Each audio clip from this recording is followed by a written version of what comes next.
I'm your galactic guide, Sarah Star. Here's a quick space weather and astrology update because the sun is very active and then New Year's energy is loud. We've had numerous M-class flares that have been popping out of the sun, especially centered around active region 4317, and there has been CME talk around this. Plus, there is another region 4321 that is showing a magnetic setup that can escalate really fast. And if you've been feeling wired, emotional, spaced out, or like your nervous system is doing cartwheels, you're not imagining it. We've had quiet solar weather, but right now we're in an active peak area where we're transitioning into a whole new timeline. We have multiple space weather instruments that are tracking these flares right now, but most of the regions on the sun are pretty stable or in a state of decay. Now region 4321 does have a Delta class magnification field. That's the kind of configuration that can hold enough complexity for these stronger flares. It doesn't mean panic, but what it does mean is that you need to pay attention and ground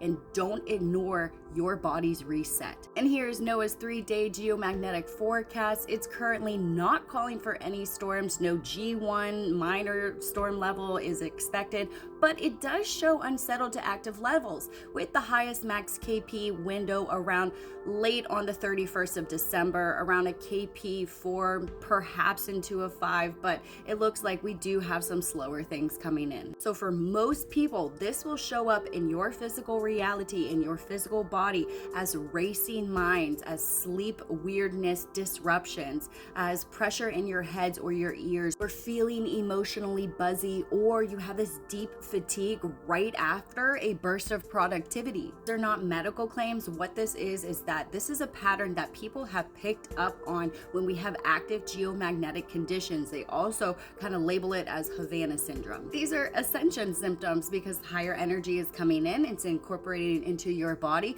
but you need to ground out excess energy or you're going to get overstimulated. There is a CME that is associated with that M-class flare with an estimated arrival window around late in New Year's Eve. So that timing can change as those models update. We might just get a glancing blow because of the location of where that flare did go off. So around New Year's Eve, watch the skies, watch your energy, watch your triggers. If you're sensitive, treat New Year's Eve kind of as an energetic weather day, which means simpler plans, more water, more minerals, less chaos, earlier bedtime if you can, less screen time, less doom scrolling. We're in Capricorn season, and we also have Venus and Mars that are stationed in Capricorn right now, and this is a serious timeline building energy. Meanwhile, we do have Jupiter still in Cancer in retrograde. This is going to be pulling your attention back home to safety, to home, to emotions, to family patterns, and kind of whatever actually nourishes you. Here are New Year vibes because on New Year's Eve, we do have the moon is going to be stationed in Taurus energy.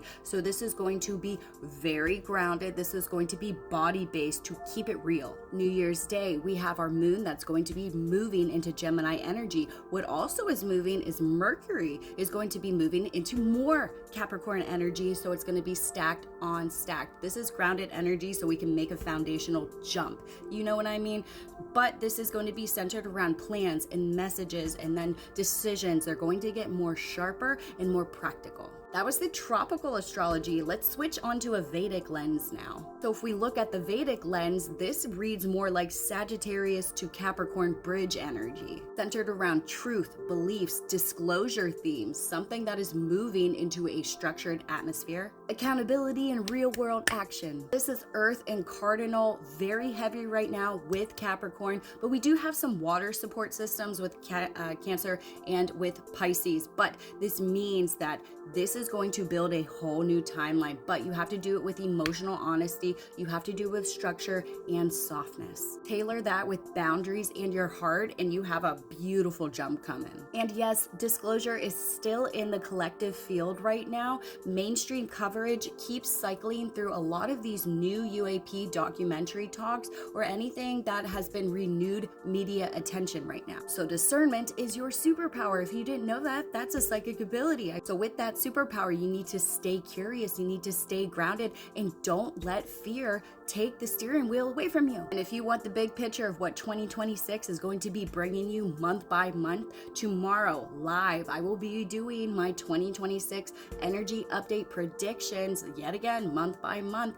And it is going to be at 8 p.m. Eastern Standard Time. I will be opening it up to you guys at the very end so we can talk about anything that you want to talk about. Everything is on the table. Come with questions because we are mapping timelines. I'm Sarah Starr here with your space weather update. If you're having issues on trying to navigate your path right now, you can head over to my website at sarahstarofficial.com. I do natal chart readings, starseed origin readings, higher consciousness sessions, something in order for you to truly remember who you are. That is my job to you. Make sure that you follow for more.